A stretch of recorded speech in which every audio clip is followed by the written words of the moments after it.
Jayolada Madhava Kunja Bihari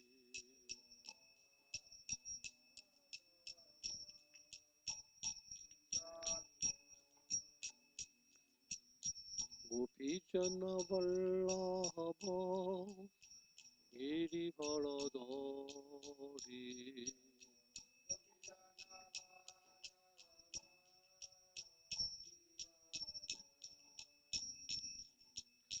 Gopijana Vallabha Girivardhari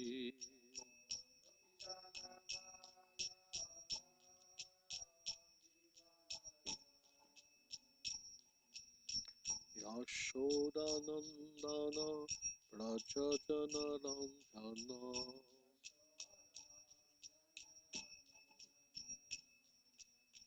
Yashodanandana Prajajana Ranjana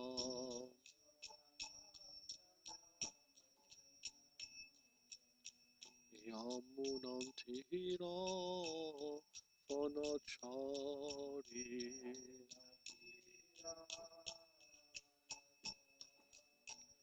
Yamunantira Vanachari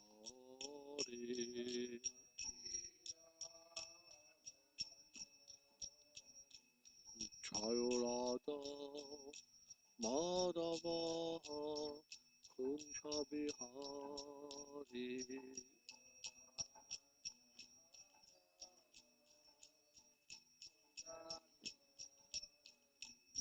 Jayolada Madhava Kunja Bihari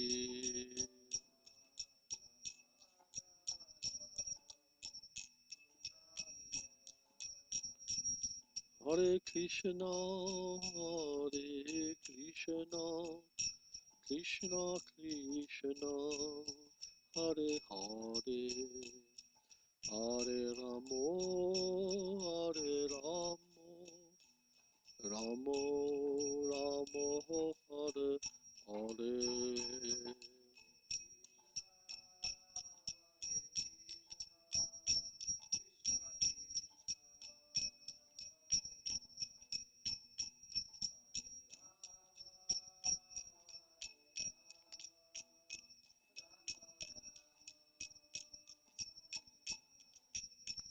Om Hare Krishna, Krishna Krishna, Hare Hare, Hare Ramo, Ramo Ramo, Hare Hare.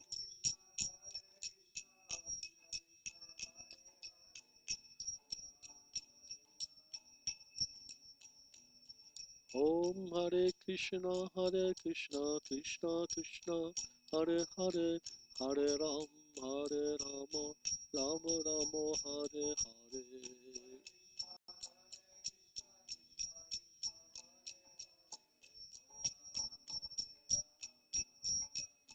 Om Hari Bo, Hari Bo, Hari Bo, Nitai Bo, Hari Bo.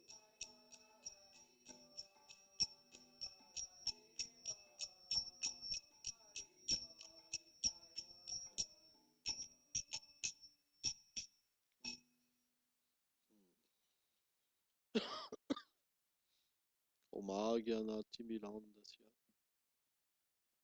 Jnanam Jana Shalakaya Chakshurumiritam Jena Taisme Shigurave Namaha Shri Chaitanya Manobishtam Stapitam Jena Bhutale Swayam Rupa Kadamayam Dadati Swam Padam Tika Vandeham Shri Guru Shri Yuktapada Kamaram Shri Gurum Vaishnavam Shri Rupam Saglajatam Sahagana Lagunatam Vitam Tam Sajivam Sadvetam Savadutam Parijana Sahitam Krishna Chaitanya Devam Shri Radha Krishna Pada Sahagana Lalita Shri Vishakam Vidam He Krishna Kaluna Sindhu Dina Bandhu Jagat Pate Gopesha Gopekha Kanta Radha Kanta Namostute, Tapta Kanchana Gourangi, Radhe Vrindavaneshwari, Vrichabhanu Sute Devi Pranamami Hari Priye, Namo Mahavanyanyanya Krishna Prema Pidayate, Krishna Krishna Chaitanyam Namne Goratvitse Namo. Jaya Shri Krishna Chaitanya Prabhu Nityananda Shri Advaita Shri Gadadhar Shivasadi Gaur Bhaktavinda Hare Krishna Krishna Krishna Hare Hare Hare Ramu Ramu Hare Hare Vrindhai Tulasi Devai Prihaye Keshava Sacha Krishna Bhakti Prati Devi Satyavate Namo Namaha Vanchakalpatarubhyacha kripa sindhubhya evacha patitanam pavanebhyo vaishnavibhyo namo namah.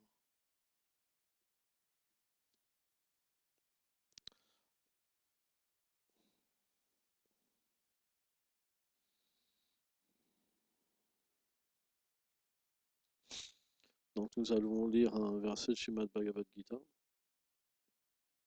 chapitre 6, verset 19. Yata dipom nivatostom nanghate sopamam smritam yoginu yatam shitasyam yajjanto yagamatmanam.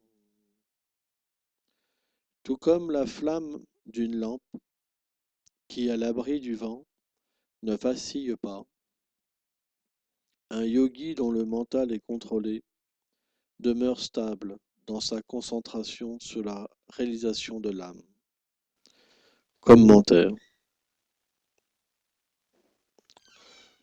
Donc ça c'est le commentaire de Vijayacharya Thakur.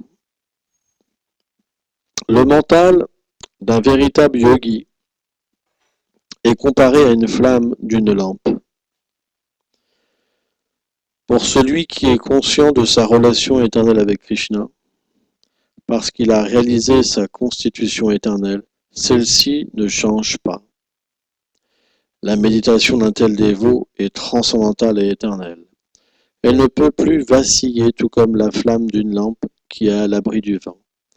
Un pur dévot de Krishna ne peut plus jamais retomber sous l'illusion du monde matériel.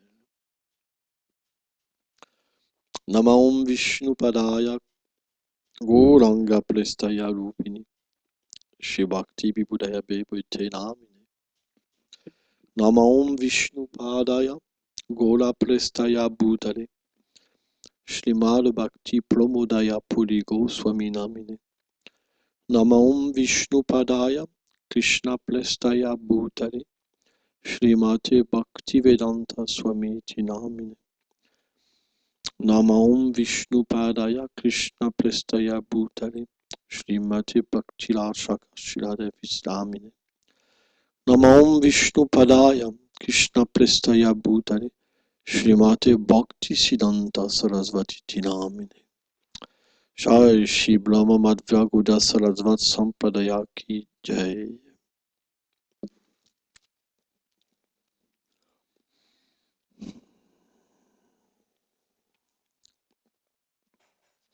Hier, nous avons parlé de la difficulté qu'on peut avoir à atteindre la perfection. Srila Bhaktivedanta Swami Prabhupada disait que, à moins d'être un kinshana sans désir matériel, on ne peut pas atteindre le royaume spirituel. Pourquoi? Parce que dans ce monde, il n'y a pas de désir matériel. Tout est pur. Kamaisha Krodaicha, Jaguna Samubhavam. En fait, quand l'être vivant vient au contact de ce monde, au contact de la passion, cet amour, ce potentiel d'aimer Dieu se transforme en concupiscence. Ça s'inverse. L'amour de Dieu, ça veut dire vivre pour Dieu. Dans le monde spirituel, les êtres sont comblés, pleinement comblés d'une manière illimitée. Par exemple, dans le monde matériel, on a des corps adaptés à la souffrance et au bonheur. Sur les planètes édéniques, on a des corps adaptés au bonheur matériel. Sur les planètes terrestres, on a des corps adaptés à une mixture de douleur et de bonheur. Par exemple, si on souffre trop, on quitte le corps. Si on a trop de bonheur, on quitte le corps.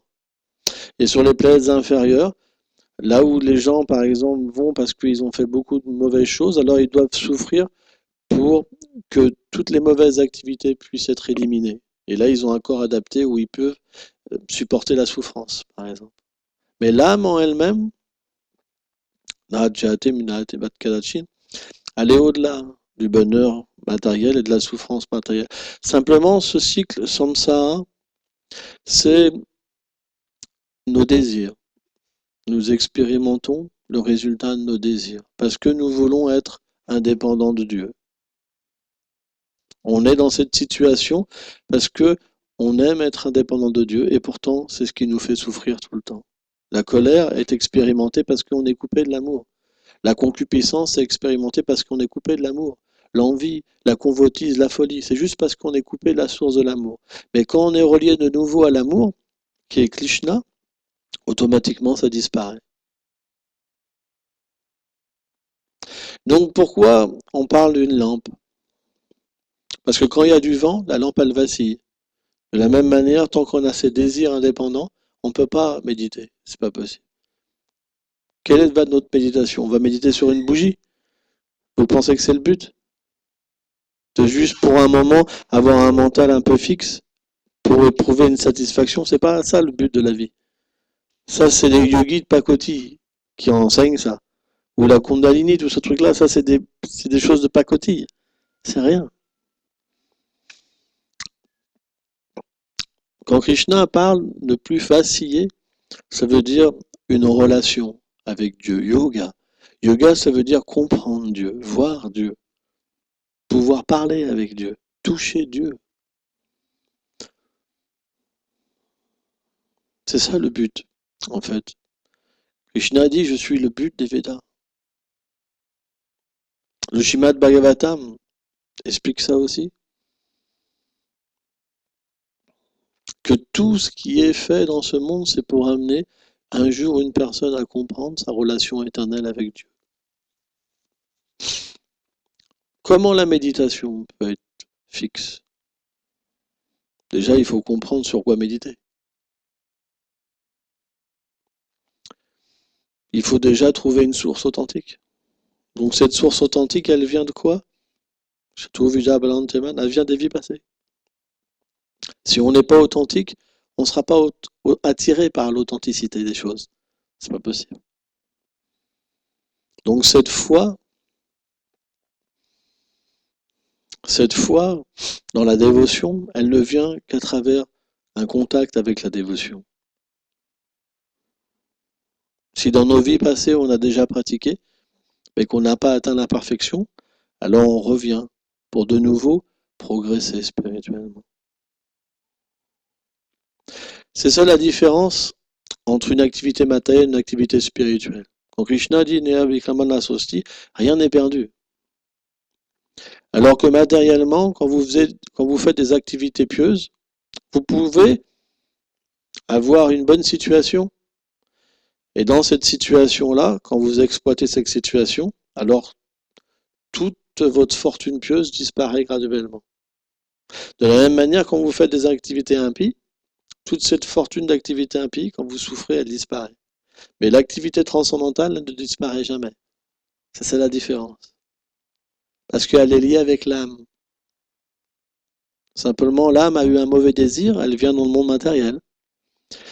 Elle expérimente une vie qui est déconnectée. Pas déconnectée, mais oui, indépendante de Dieu, quelque part. Bien que le Seigneur lui permet, bien que le Seigneur l'accompagne dans son cœur, mais il ne voit pas. Donc il est livré à lui-même. Il veut véritablement avoir cette expérience. Je veux par moi-même euh, créer mon environnement. Je veux par moi-même m'assumer. On doit comprendre. En ce moment, on est dans cette situation. Je veux m'assumer. Cette maison, je pense qu'elle est à moi.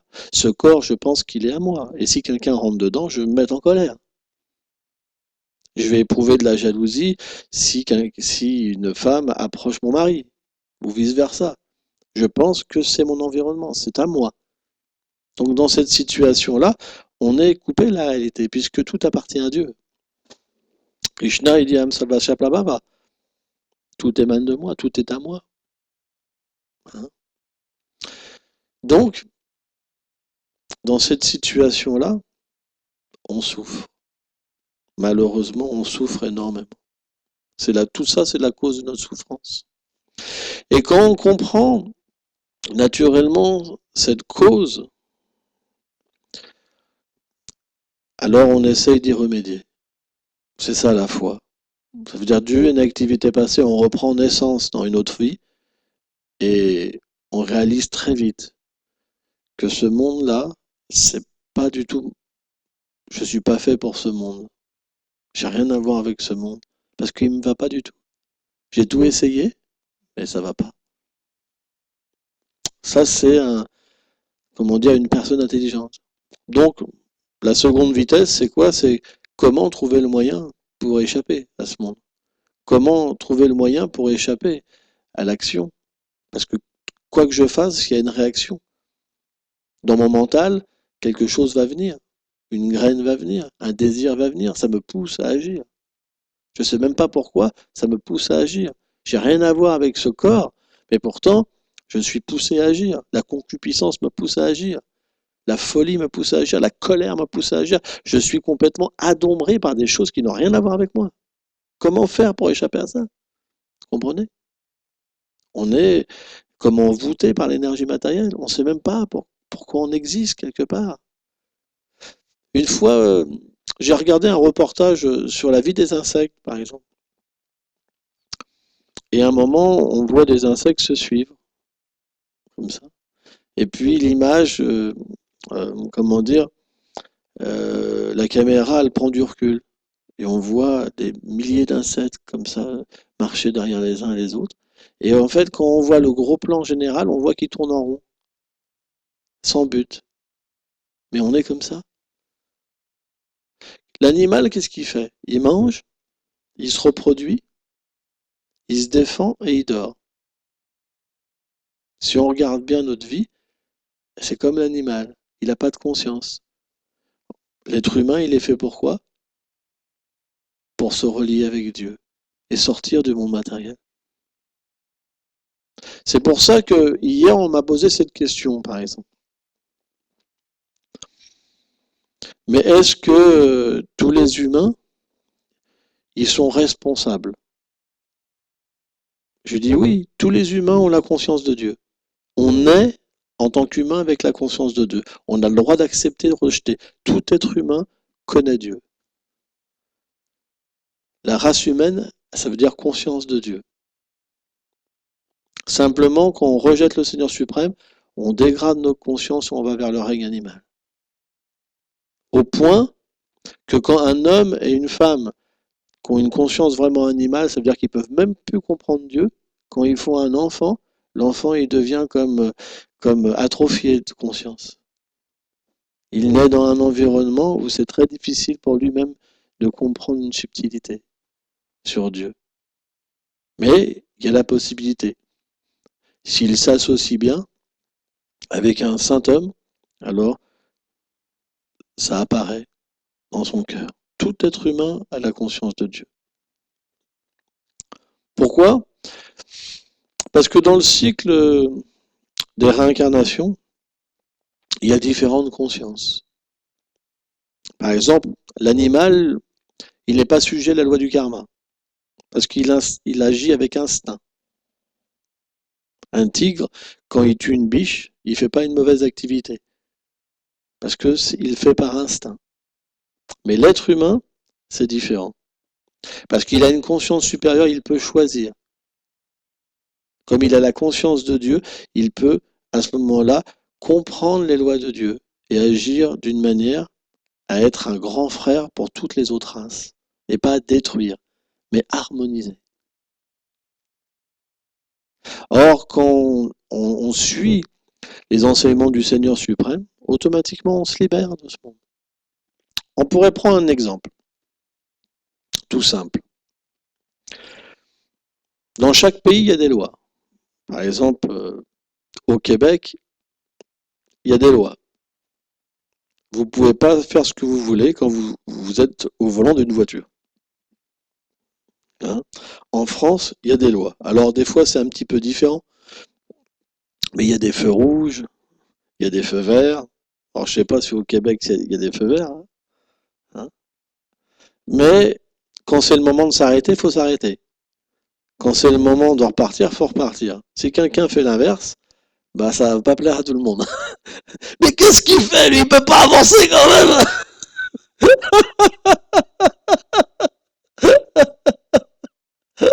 Il en a marre. Il a eu son permis.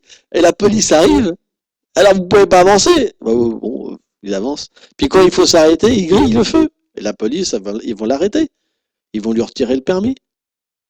Ils vont même vérifier s'il a pas bu d'alcool, tout ça, parce qu'il est bizarre, quand même, ce garçon. Vous comprenez? Donc il y a des lois. Par exemple, si vous faites quelque chose de plus grave, vous allez en prison.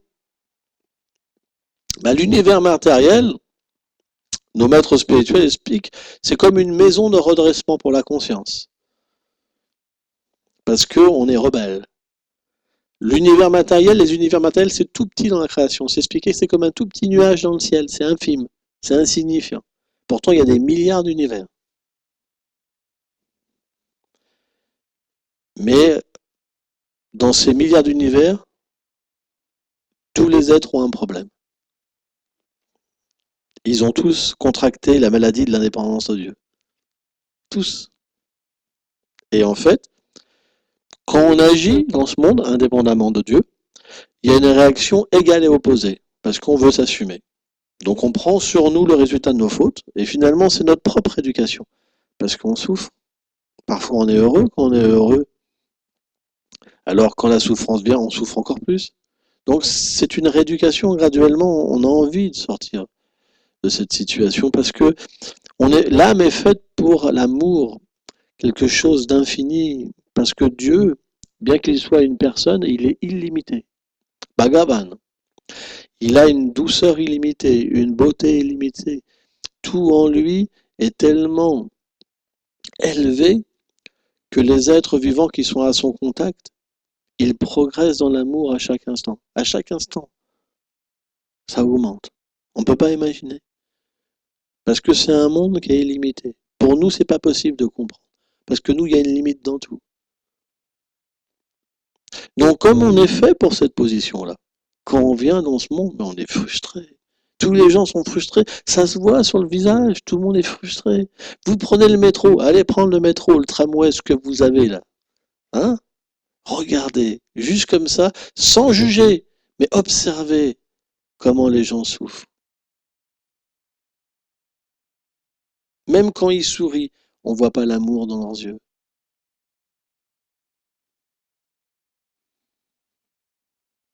Parce que dans ce monde, souvent on sourit pourquoi? On se moque des gens. Quand on était gamin, par exemple, on aimait bien se moquer des gens. Moi, je me rappelle, je faisais dans un sac, je mettais de l'eau comme ça et je balançais du balcon des bombes à eau sur les gens comme ça. On aime faire du mal. On aime se moquer. Quand quelqu'un est pas très beau, ah, t'as vu, on se roule par terre, par exemple. Qui a pas fait ça? Donc, le bonheur dans ce monde, c'est pas évident pour savoir pourquoi quelqu'un sourit. Parce qu'on n'est pas pur. Comprenez? Et naturellement, on est souvent heureux parce qu'on exploite les autres aussi. On va aller au restaurant pendant que des gens travaillent pour nous, pendant ceci, pendant cela. Comprenez? Donc c'est pas un bonheur qui est facile à supporter parce qu'on est obligé de fermer les yeux sur beaucoup de choses pour être heureux. Vous faites un voyage dans un pays, vous avez plein de pauvres qui viennent vous frapper à la porte. Par exemple, vous allez en Inde, vous êtes dans un taxi, toc toc toc toc, plabou, comme ça. Hein. C'est pas évident. Donc, ce monde, si on regarde bien, le bonheur est très difficile à accéder au bonheur. Par exemple, moi je me rappelle, au début, quand j'étais un spiritualiste, j'avais été en Guyane, j'avais été en Guyane, et puis j'avais découvert Dieu, la méditation et tout, c'était vraiment extraordinaire. Et puis j'essayais parfois de méditer en Guyane, alors je fermais les yeux, tout ça. D'un seul coup, j'entendais des trucs derrière moi. Il y avait des fourmis comme ça qui arrivaient partout, il y avait tellement de trucs, c'était pas évident. Donc, on peut être dérangé par des choses externes, hein, des sons, des ceci, cela, hein, les moustiques, tout ça.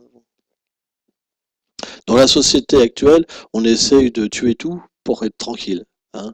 C'est un peu ça. Hein. Dès qu'il y en a un qui nous dérange, de toute façon, on invente tellement de produits, de pesticides, tout ça. Tout ça, c'est parce qu'on essaye de pas qu'on nous embête. Hein. Alors, on essaye. Et puis, on commence à méditer, et puis on commence à avoir une petite douleur au ventre, ou mal à la tête, vous comprenez? Donc, il y a aussi des problèmes de santé, quoi. Hein. Et aussi, il fait trop chaud, ou il fait trop froid, ou il pleut, c'est très difficile. Si on regarde bien la condition matérielle, il y a toujours quelque chose qui ne va pas. C'est jamais bien. Et quand c'est bien, on essaye d'en profiter. Ouais, allez, ouais. Mais ça dure jamais trop longtemps, parce qu'il faut aller travailler, il faut faire ceci, il faut faire cela, ou il faut faire des démarches. Même ceux qui vivent des aides de l'État, par exemple, et moi, je sais, je connaissais plein de gens qui vivaient des aides de l'État. Alors, ils deviennent tellement feignants à la force que même aller se déplacer au bureau pour régler les papiers, pour chaque mois avoir leurs ressources, c'est compliqué, quoi. Tu vois, parce que faut faire une signature. Oh. On voit, c'est complexe. C'est complexe. On est dans une vie extrêmement complexe. Donc, quel moyen nous est donné? Quel moyen nous est donné?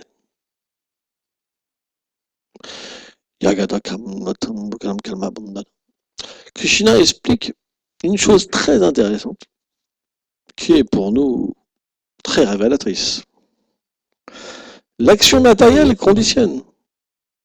Mais il dit, cette action qui m'est offerte, elle libère. Pourquoi elle libère? On pourrait se poser la question, mais pourquoi elle libère et pourquoi l'une conditionne? L'une, on a déjà expliqué, c'est parce que comme on veut s'assumer nous-mêmes, faut prendre les réactions de ce monde. Il y a quand même des choses qu'on fait, il y a des réactions. On ne peut pas dire qu'il n'y a pas de réaction.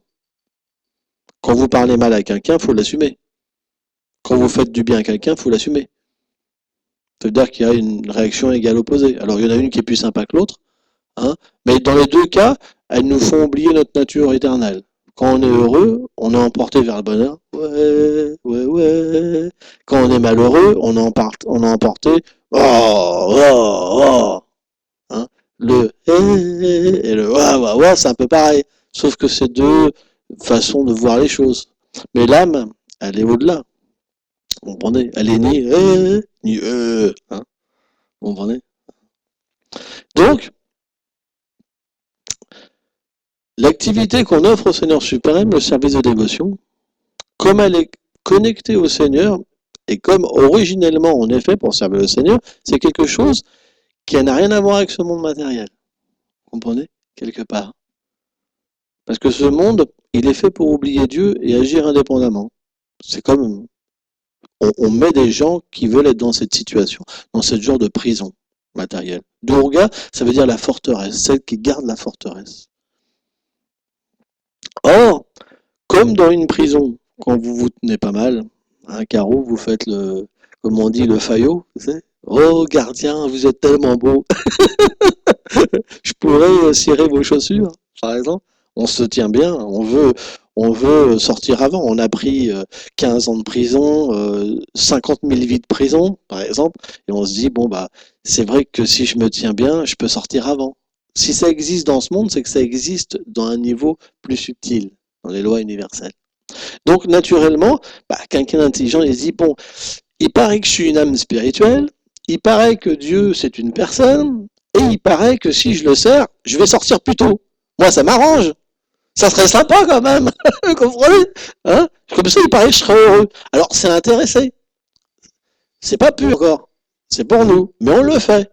Et automatiquement, même si c'est mixte, même si cette dévotion elle est mixte, elle commence à purifier le cœur.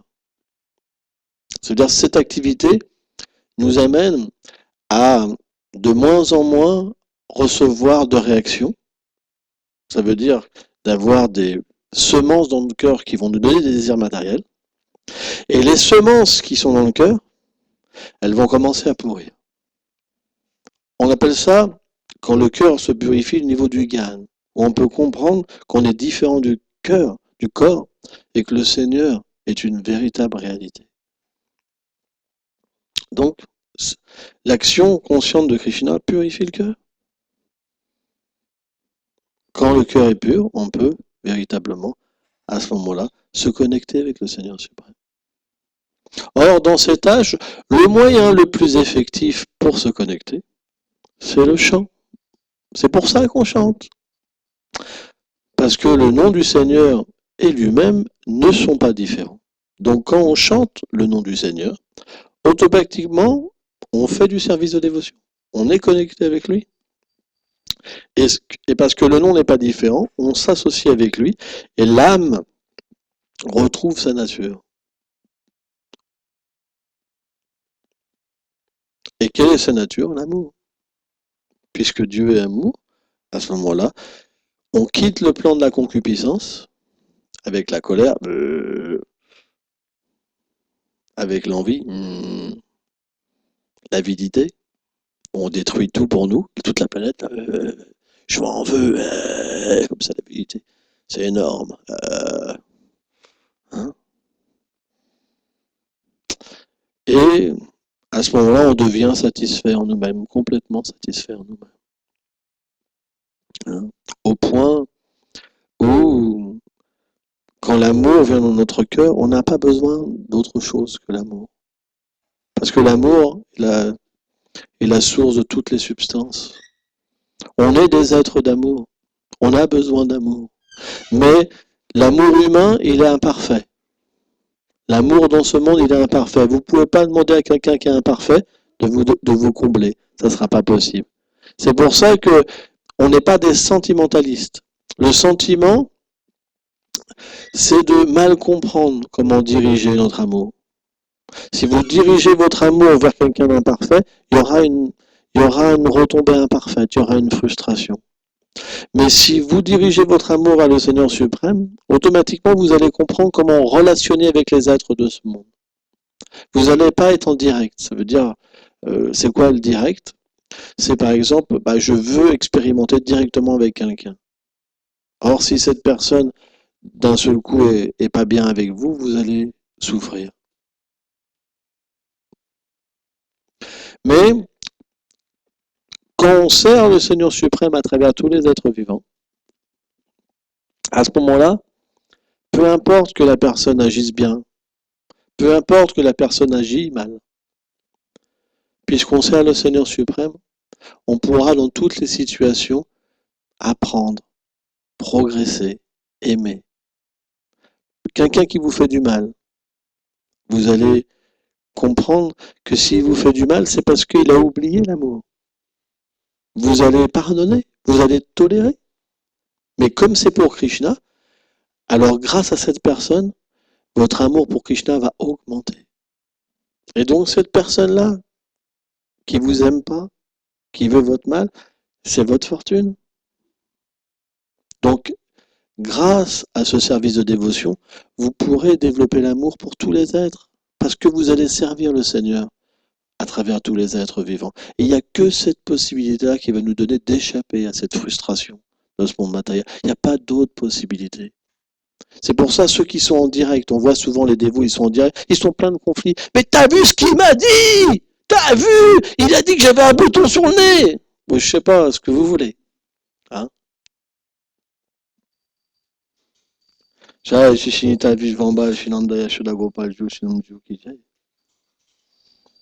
Hein? Il s'est moqué de moi. Il a dit que je chantais mauvais de la bouche, par exemple. C'est souvent les haleines de crocodile. Hein? C'est pas évident à supporter. Hein? Cher Krishna, mais quand même. C'est pas évident, hein, c'est dur. C'est un peu dur, là, quand même, le service. Faut vraiment que je tolère. Allez, aujourd'hui, il faut que je tolère. Ah.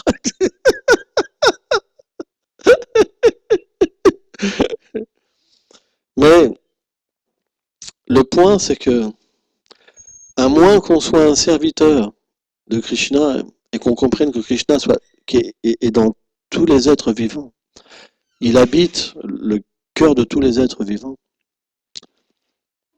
Et à moins qu'on accepte véritablement le bon respect pour tous les êtres, on ne pourra pas progresser. C'est pas possible. On aura des amis et des ennemis. On aura des gens, lui je l'aime pas, ah lui je l'aime bien, oh lui je l'aime pas, oh lui je l'aime bien. On fera que ça toute la journée. Ah lui je l'aime pas, ah lui je l'aime bien. Lui il faut que je l'évite. Lui j'aimerais bien le voir. Lui je suis attiré. Lui ceci, lui cela. Mais oui Krishna. Il n'y a pas de Krishna. Il n'y a pas de méditation. La flamme vacille. Ouh. Constamment, constamment. Donc si on veut véritablement que cette flamme ne vacille plus, c'est pas simplement juste fermer les yeux 5 minutes. Faire un cours de yoga. Om Namo Bhagavate Vasudevaya. Et puis dès qu'on ouvre les yeux, on arrête, on recommence. Ah lui, je veux pas, lui, je... non, c'est pas comme ça. C'est qu'en fait, cette méditation qu'on a sur le champ des saints noms, elle doit s'accompagner d'un service constant pour Krishna et suivre ses enseignements. Krishna a donné la Bhagavad Gita pour nous donner une base pour comprendre qu'on est différent du corps, de comprendre qu'on doit voir la vérité. La vérité, ça veut dire déjà, on la voit à travers la connaissance.